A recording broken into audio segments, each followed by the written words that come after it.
Good evening, my Real News Midday TV family. Welcome back to the channel for another news update. And in the news this evening, St. Mary man assault charges upgraded to murder after 97-year-old victim dies.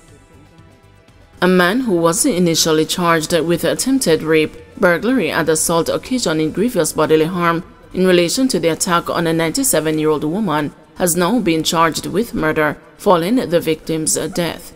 The deceased is retiree Gwendolyn Bailey. Charged with her murder is 24-year-old construction worker Ronaldo Robinson, otherwise called Biggs, of Top Road, Jeffreytown in St. Mary.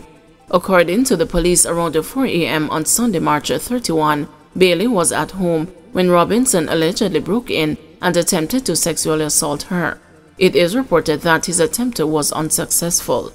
It is alleged that he then proceeded to severely beat her, resulting in her being admitted to the hospital. She was released but was readmitted twice due to her injuries and later succumbed. Robinson was initially charged with attempted rape, burglary, and assault occasioning grievous bodily harm. However, the charge was upgraded to murder following a post-mortem examination on Monday, May 27. His court date is being finalized. Judge to decide on Vybz Kartel case Thursday. A ruling in Vybz Kartel's habeas corpus case is expected to be handed down tomorrow at 2 p.m. in the Supreme Court. The ruling will be delivered by Judge Andrea Thomas and follows the conclusion of arguments made by the defense and the prosecution in court on Wednesday afternoon. Lawyers representing Kartel and two of his three co-accused filed the habeas corpus application seeking their release on Monday, May 14, because of issues the defense did not wish to disclose. The application follows the Privy Council's Thursday, March 14 ruling that Kartel and his co-accused have their convictions quashed for the 2011 murder of Clive Lizard Williams. The Privy Council had ordered that the case be returned to Jamaica's appeal court to decide whether a retrial is necessary for Kartel and his co-accused Sean Storm Campbell, Kahira Jones, and Andre St. John. The Privy Council's ruling followed an appeal made last month, February 14 and 15, by lawyers representing the then-convicts who argued various grounds, including the admissibility of telecommunication evidence, allegations of jury misconduct, and the pressure on the jury to reach a verdict. Another ground cited for appeal was the judge's decision to not discharge the jury or the accused juror following allegations of bribery attempts. The appellants also argued that there was an apparent rush placed on the jury to return a verdict, even after the foreman had told the judge earlier in the day that the jury could not reach a unanimous decision. Since the ruling, the artist has remained in prison. Shortly after, Kartel questioned the need for a retrial in his statement to Fox 5 News, saying, "I feel victorious in this very moment, as the Privy Council in their infinite wisdom understood the assignment and remedied the situation by quashing my conviction. I am now back to being an innocent man in the eyes of the law. A grave injustice was done to me and my co-accused in the original trial, and my cries were heard in the land's highest court." He added, "I am confident that the Court of Appeal in Jamaica will do the right thing in the name of equity, fairness and justice, and free us. Some people have expressed their concern to me that a retrial may be ordered, but to them I say, albeit with my limited knowledge of the law, what is there to retry?" In April 2014, Kartel was sentenced to life in prison with eligibility for parole after serving 35 years of his sentence. His co-accused were also handed life sentences, with Sean Storm and Jones being eligible for parole after serving 25 years, and St. John being eligible after serving 15 years. 2 confirmed dead in Westmoreland crash. Tragedy struck on Wednesday in Linders Hill in Withorn, Westmoreland, as a fatal collision between a Toyota Succeed motorcar and 3 other vehicles claimed the lives of 2 individuals. Reports indicate that the Toyota Succeed was traveling towards Withorn when the driver lost control, hitting a gas tanker, a garbage truck, and a Toyota Axio. The male driver of the Toyota Succeed died on the spot, as did a female passenger in the Toyota Axio. According to eyewitnesses, 4 people were rushed to the Savannah Lamar Hospital. Their conditions are currently unknown. Up to press time, emergency vehicles were still on the scene, providing necessary aid.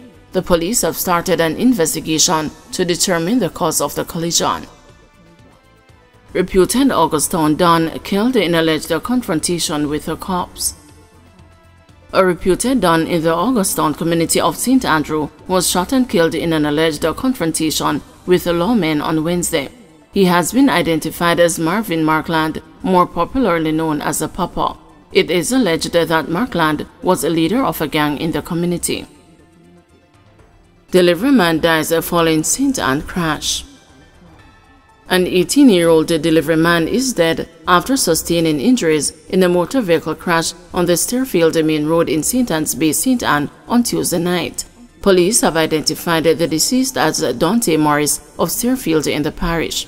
Law enforcement officials say that around 11:30 p.m., Morris was riding a motorcycle on the roadway when it crashed into the rear of a truck. He sustained injuries and was taken to the hospital where he was pronounced dead. Adrian Barrett, a friend of Morris, described him as ambitious. "Don't even know what to say right now. Just that me hurt, say me friend gone. And we never get to achieve a lot of things we been a talk about from a long time. The money we did plan to make on a serious note. Hurt me bad," he said. "Me no know nobody who work harder than Dante. Best believe them man they took the work very serious, believe me. Man they no call in sick, cause him always tell me say, me not doing this for too long. Had the next step planned out," he added. Barron said his family and other friends will miss him dearly. "Right now is a wave of sadness just backs down the whole away. Ball me a ball from me hear what happened, live in high water," a distraught Barrett shared. This is the second reported crash involving a motorcyclist in the parish in recent days. On Friday, another motorcyclist received injuries during a crash in the vicinity of Tropical Batteries in Ocho Rios. No death was reported.